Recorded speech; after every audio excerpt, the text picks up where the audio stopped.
usa el micrófono, no se preocupen. En cualquier momento me pueden interrumpir.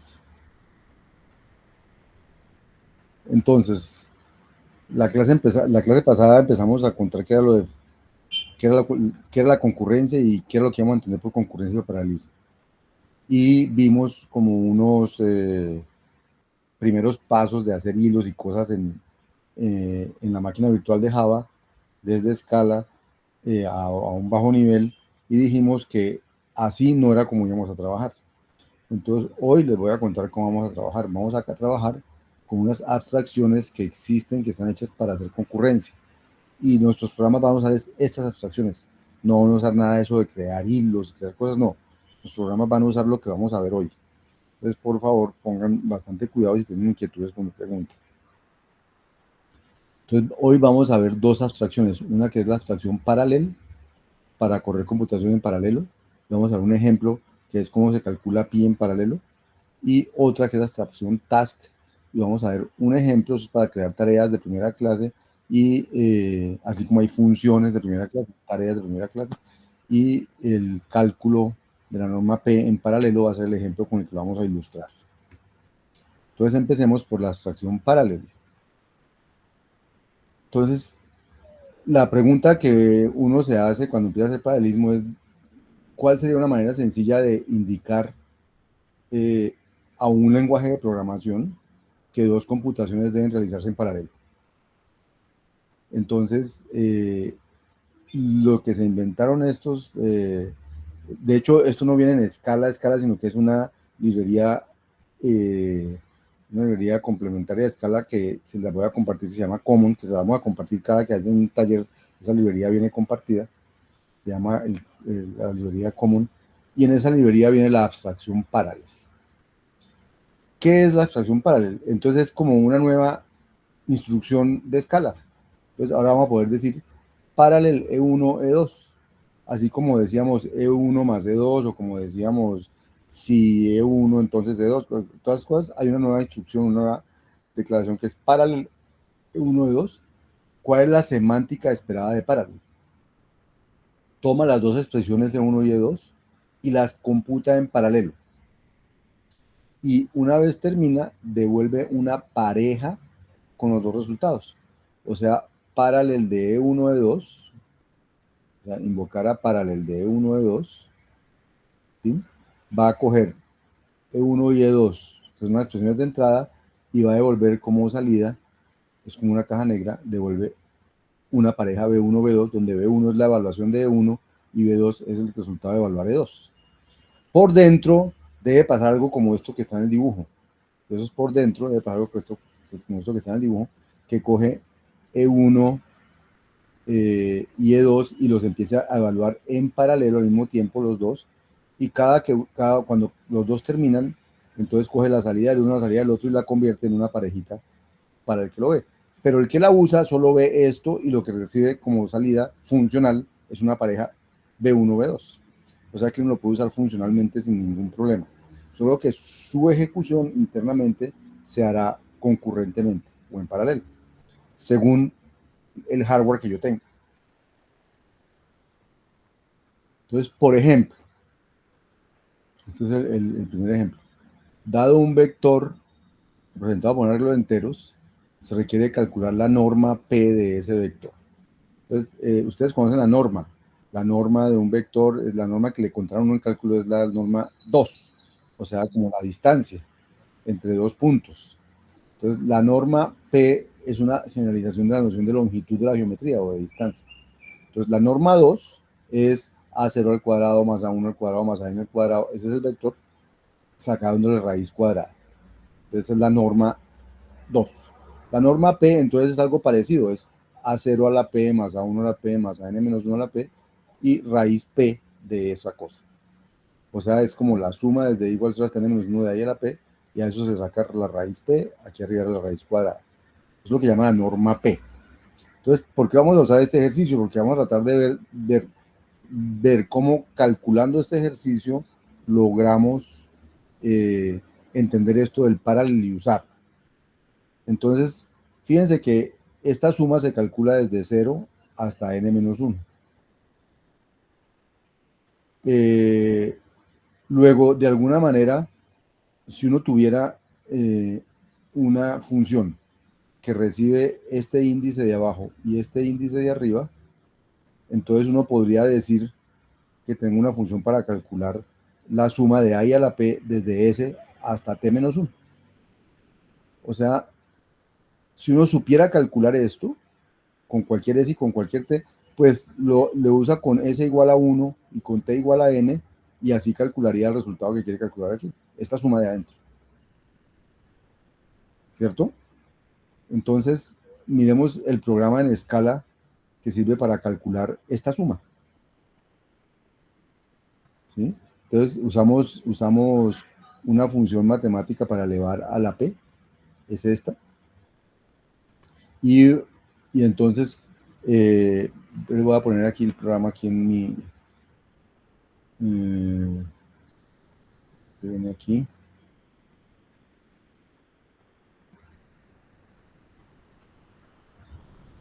Eso. Bueno, varias cositas para tener en cuenta. Fíjense que mis programas ahora van a hacer una cosa que se llama import common. Ese import common es un paquete de escala que yo les voy a compartir que se llama common. Y ese paquete es el que implementa, aquí adentro está implementado el parallel y el task. Por ahora no nos interesa mirar cómo está implementado. Solo nos interesa que aquí está el parallel y aquí está el parallel entre 2, el parallel entre 4 y aquí está el task. Entonces, si uno no importa este paquete, no va a poder utilizar estas abstracciones que les estoy contando hoy. Entonces hay que importar este paquete. Y este paquete está implementado en función de lo que la semana pasada les hablé de crear hilos. Aquí hay crear hilos y cosas así, pero que no nos interesa realmente entrar en ese detalle a nosotros de qué es lo que hay debajo. Lo único que me interesa es que hay un paquete que se llama common, que tiene las abstracciones comunes que vamos a usar nosotros en este curso para hacer concurrencia. Entonces, ese es el primer asunto que necesito que miren. Entonces, el segundo asunto es que yo les había hablado que había un archivo que se llama el build.sbt. Entonces, el build.sbt hasta ahora era muy sencillo, pero ahorita que vamos a usar esto de paralelismo, necesito incluir unas cosas, una librería para poder medir, hacer el benchmarking de lo que pasa en paralelo. Entonces, esa librería es esta, y después vamos a usarlo para colecciones paralelas, entonces esta librería es esta. Y entonces, este build.sbt también va a ser importante tener. Todo proyecto tiene un build.sbt, pero si ustedes veían los proyectos que teníamos hasta ahora, el build.sbt era muy sencillo. Ahora hay que incluir estas cositas para que pueda usar unas funciones. Yo le voy a decir cuándo uso esas funciones. Por ahora, para efectos de lo que vamos a hacer al principio, no necesitamos, bueno, entonces, por ahora, entonces cada que uno va a entrar a usar escala, yo antes decía escala y entraba a usar escala, pero ahora necesito primero decirle sbt para que tenga en cuenta las librerías, dependencias que necesito allí, y luego de que corra eso, él entra al sbt, lee lo que hay ahí y me hace asequible esas librerías que quiero usar. Después de que sbt corre, entonces uno le dice console y él ya empieza a correr la escala. Pero con esas librerías accesibles si uno las necesita. Entonces, la primera librería que siempre vamos a incluir es esta que se llama common, porque esa librería es la que me permite, es la que tiene el parallel, ¿cierto? Yo, por ejemplo, ahorita podría decir parallel de, no sé, 3 más 4 y 7 más 8, y él debería devolver la parejita 715, habiéndola calculado en paralelo. Eso fue lo que sucedió por detrás. No nos dimos cuenta si creó un hilo y otro hilo, no nos dimos cuenta de nada de eso, simplemente sabemos que eso se ejecutó en paralelo. Desde el punto de vista funcional, nos da lo mismo cómo se ejecutó. Lo que nos importa es que la respuesta es la pareja B1, B2, con B1 el resultado de evaluar la expresión E1 y B2 el resultado de evaluar la expresión B2. Como estamos trabajando funcionalmente, sabemos que esta expresión y esta expresión son independientes, que no tienen nada que ver la una con la otra, que yo puedo calcularlas en paralelo. O sea, que aquí no puede haber una variable que este señor toca y que luego este señor usa, porque aquí no usamos variables que se asignen, cosas de ese estilo. Entonces no hay problema con eso, entonces este paralelo tiene que funcionar. Esa es la librería common. Ahora sí vamos al ejemplo que estamos. Entonces el ejemplo que estamos es tratando de escribir un programa que calcule la suma desde S hasta T menos 1 de A sub I a la P, donde A es un vector de dobles. Entonces, ese es el que hay aquí. Entonces, primero vamos a usar el exponencial de la librería de matemáticas. Pero entonces, como el exponencial es con la base del logaritmo natural y no sé qué, entonces este power lo que hace es traducirlo a que yo diga, esto es x a la p. O sea, power x, p devuelve x a la p. Por ejemplo, power, no sé, 2 a la 3, pues debe devolver 8. Bueno, como los toma como dobles, pues da esa cosa. Pero puedo hacer, entonces puedo hacer la raíz cuadrada de 2, por ejemplo. La raíz cuadrada de 2 es 2 a la 1 medio es 0.5, ¿cierto? Entonces eso me da la raíz cuadrada de 2, y bueno, y así. Y ahora sí voy a escribir este programa que hace esta suma. Entonces él recibe el índice inferior, el índice superior, y hace esa suma. Entonces recibe, sum segment recibe un vector, recibe la norma P, entonces dice cuál es el P al que hay que elevar las cosas, y recibe el índice inferior S y el índice superior T, y devuelve entonces la norma P, no, la suma de eso, no debo la norma P porque la norma P me interesa sacar la raíz P de eso. Pero ahora devuelve la suma desde S hasta T menos 1. Entonces fíjense que la cosa se hace muy sencillo. Se hace con una expresión for, dice y va de S until T. Entonces como es until T y no to T, entonces él no incluye a T, o sea que es hasta T menos 1.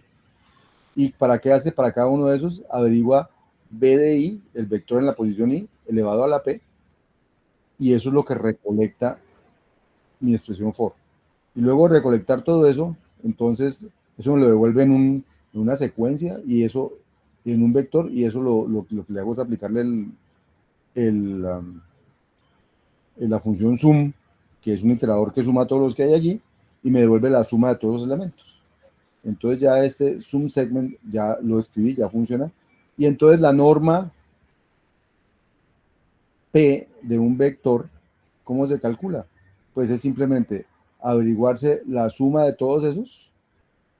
Entonces yo le digo, súmeme en vector B con el valor, con el exponente P, desde 0 hasta la longitud del vector. Entonces va a sumar de 0 a n menos 1, porque es un segment suma hasta en índice menos 1, y eso luego me lo eleva a la 1 sobre P, o sea, saco la raíz P.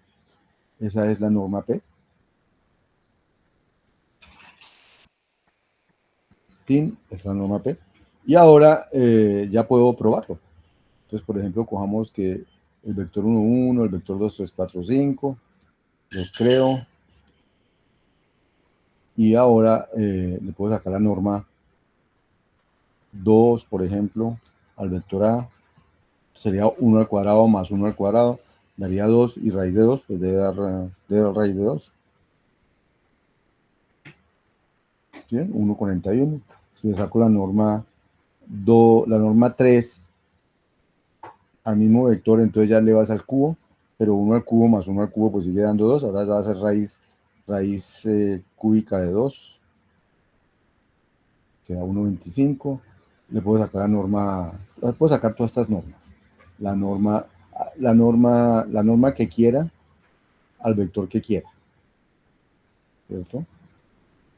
Que los hago para que veamos los valores, y esta es la norma 2 del vector B, esta es la norma 3 del vector 3, esta es la norma 5. O sea, esto funciona sin problema para cualquier vector. Y la norma 10. O sea, lo que he implementado ahorita es sacar la norma P de un vector. ¿Cierto? Bien. Entonces, hasta ahí vamos, sin problemas. Entonces, calculamos la norma P de un vector. Entonces, el objetivo nuestro ahorita es hacer esto concurrentemente. Entonces, voy haciendo los pasos para que uno vea lo que va haciendo. Entonces, miren que para calcular esta norma, tengo que calcular esta sumatoria. Y para calcular esta sumatoria podía dividirlo en dos. Podía decir, voy a calcularla hasta un valor intermedio y luego desde ese valor intermedio hasta el final. Entonces, muy bien, para sumar 10 números, puedo sumar los 5 primeros, sumar los 5 últimos, hacer la suma entre los dos y luego sí, eso lo elevo a la 1 sobre P. O sea, que si hago la norma, si lo que hago es implementar, hacer la norma, pero la vamos a llamar con dos partes, partida en dos, entonces, ¿qué hacemos? Cojo, por ejemplo, el valor medio del vector, cojo la longitud del vector, divido por 2 y digo, me voy a parar en ese índice de la mitad. Y entonces ahora lo que hago es la pareja sum 1 y sum 2, la calculo de la siguiente manera. Sum 1 va a ser sumar el primer segmento desde 0 hasta n. Y segundo es sumar el segundo segmento de B con la norma P desde M hasta la longitud. Entonces este señor va a sumar la primera mitad, este señor va a sumar la segunda mitad. Como estoy en secuencial, ¿esto cómo se evalúa? Él dice, él evalúa primero esto, y luego evaluar esto, evalúa esto, y una vez evalúe los dos, devuelve la parejita. Y una vez me devuelva la parejita, yo cojo el primero de la pareja y el segundo de la pareja, lo sumo y lo elevo a la 1 sobre P, o sea, le saco la raíz P de eso, y eso me devuelve la norma P, pero calculada de otra manera. Fíjense que no la calculé como la calculé aquí, como la suma de todos, desde el primero hasta el último, sino calculé la suma desde el primero hasta la mitad, luego desde la mitad hasta el último, y luego sí hice la suma completa. Entonces tengo una nueva función para calcular la norma P. Y fíjense que puedo calcular lo mismo que ahorita la norma P del vector A, la norma 2 da lo mismo, la norma 3 del vector A va a dar lo mismo y así. O sea, tengo una manera de calcular la norma P, pero ahora la calculo internamente, se calcula con dos sumas. La diferencia entre esta y la anterior realmente es muy poquita, porque aquí tengo que sumar los primeros m números, aquí tengo que sumar los siguientes m números, y luego sumo todo, y aquí pues también tenía que sumarlos, solamente que los iba sumando todos de uno, o sea, el primero más el segundo más el tercero hasta el último, mientras que aquí suman del primero hasta el de la mitad, del de la mitad hasta el último, y luego suma esos dos. La diferencia no es ninguna realmente en términos de eficiencia de cálculo, es otra manera de calcular. ¿Listo? Hasta ahí vamos, muchachos. Si tienen alguna duda, me paran, me detienen. Entonces tengo ya la función. Eso. Pero ahora, ¿qué quisiéramos hacer? Quisiéramos, ahora que dividí el problema en dos, podría decir B. Con esta, acuérdense, paralel, ¿cómo era? La paralel que nos inventamos. Paralel, hago una expresión 1 y una expresión 2. Entonces, fíjense que ahora, este pedazo de aquí y este pedazo de aquí, podríamos hacerlo al mismo tiempo. O sea que yo podría simplemente decir que sum 1, sum 2 sea el resultado de paralelizar esta pareja de expresiones. Y esa es mi primera versión de la norma en paralelo. Fíjense, cojo el mismo programa que tenía ahí arriba y lo único que hago es ponerle aquí paralelo. El resto es exactamente el mismo programa. O sea, cojo este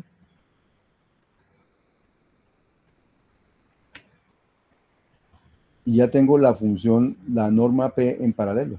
Entonces ahora puedo invocarla como lo hacía antes y el resultado pues tiene que ser el mismo.